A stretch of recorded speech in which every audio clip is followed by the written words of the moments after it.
Hi guys. जैसा कि मैंने इस वीडियो का टाइटल रखा है मल्टी बैगर स्टॉक्स।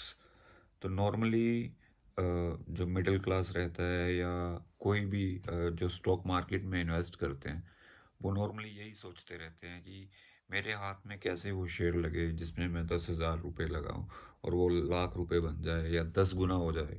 लाइक मैं 20,000 लगाऊं और लाख बन जाए। मतलब nobody is thinking about 20% और 30%। और लिटरली ऐसे होना भी चाहिए because we have just very short life. और अगर हम 20% 10% दो दो तीन तीन साल वेट करेंगे और उसमें करेक्शंस भी आएंगी, और अगर आपका टारगेट ही 20% का होगा तो आपको उससे कम ही मिलने वाला। तो how to pick multi bagger stocks, तो मैं हमेशा ये देखता रहता हूँ कि मनी कंट्रोल पे या यूट्यूब पे आजकल लोग बताते हैं कि ये ले लो मल्टी बैगर स्टॉक, यार ये ले लो मल्टी बैगर स्टॉक। तो उसके पीछे क्या कारण रहता है कि वो उसको बोलते हैं? उसके पीछे कारण रहता है कि उनको कोई न्यूज़ आ रखी होती है या उसको कोई ऑर्डर मिलना होता है या कुछ इस तरीके से न्यूज़ रहती है।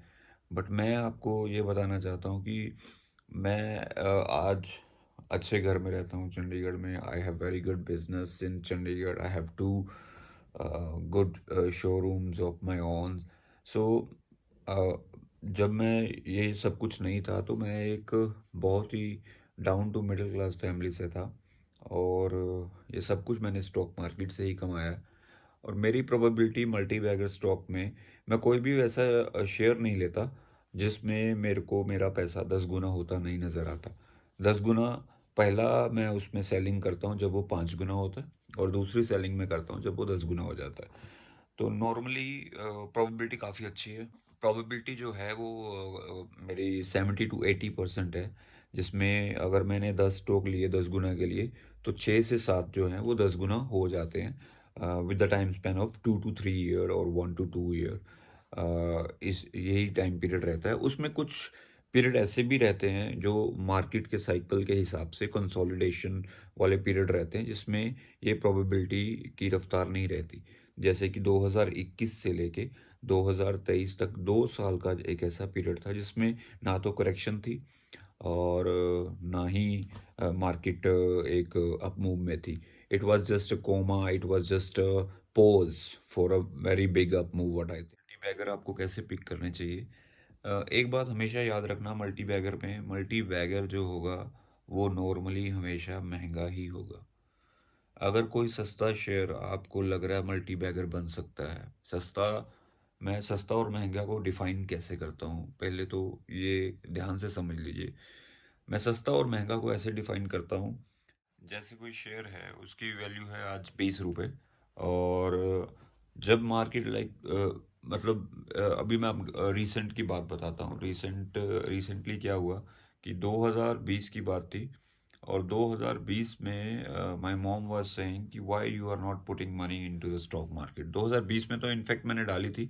2021 की जनवरी में I was not putting money because each and everything was on sky, each and everything chart, every every share chart was good. मतलब जिस पे मर्जी दाव लगा दो चार्ट में वो अच्छा ही था, अच्छा ही था। तो एक बात हमेशा याद रखना कि मल्टी बैगर 10 गुना ढूंढने के लिए, जैसे सपोज उस टाइम पे कोई शेयर तेज हो रहा था तो वो 700 रुपये का था, वो ऑलरेडी 200 से या 150 रुपये से 700 हो चुका था। और आप 700 में बहती गंगा में हाथ धोने के लिए ट्रेडिंग कर सकते थे। लेकिन मैं एक 10 टाइम्स वाला इन्वेस्टर हूँ, मैंने तब कुछ नहीं बाय किया।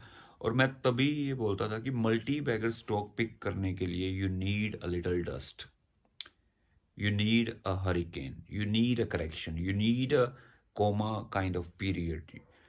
फिर उस टाइम में आपको पता चलता है कि these are the guys, these are the boys, these are the shares which are doing very great. Rest of their pairs are going down but they are there.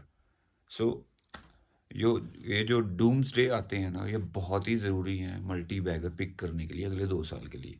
तो ये जो डूम्स वाले दिन होते हैं, इसमें जो शेयर सबसे ज़्यादा जो रीसेंट डूम आया, लाइक रीसेंट डूम किसको बोलोगे कि अभी जो रीसेंट करेक्शन में जो शेयर सबसे सही तरीके से, चाहे वो स्मॉल कैप है, चाहे वो लार्ज कैप है, चाहे वो मिड कैप है, जो रीसेंट करेक्शन में सबसे ज़्यादा आउट परफॉर्मेंस वे में अपने हाईज के पास रहा है, या अपने ऑल टाइम हाई छोड़िए या 10 साल के हाई के आसपास रहा है, और कहीं मार्केट थोड़ी सी ठीक हुई है, और वो शेयर अपने जो रीसेंट डूम जो चल रहा है उसके इंडेक्स के हाई से, जैसे इंडेक्स का हाई सपोज अभी स्मॉल कैप इंडेक्स का हाई है 11,000 के आसपास, आई थिंक 11,800, और अभी स्मॉल कैप इंडेक्स है 9,000 के आसपास। और आपका जो शेयर जो आपने पिक किया है वो स्मॉल कैप में ही आता है, लेकिन वो अपने जो 12,000 का जो लेवल था, मान लीजिए उसका 120 रुपये है, और वो आज ही 114 रुपये पे ट्रेड कर रहा है 9,000 पे भी। तो इसको आप रिलेटिवली आउट परफॉर्मेंस मानोगे उस स्मॉल कैप में, तो then with a bigger scenario you can take a call कि ये शेयर कम गिरा है, then you gonna buy this for अगला जो पीरियड आएगा उसमें वो 1,000 रुपये हो जाएगा।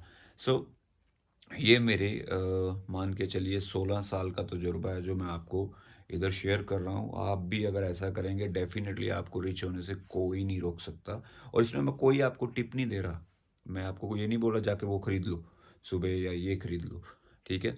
इसमें आप खुद ही देखना। लेकिन मैं आपको समझदार बना रहा हूँ, किसी के पीछे लग के टिप्स कहाँ कब तक मांगोगे यार।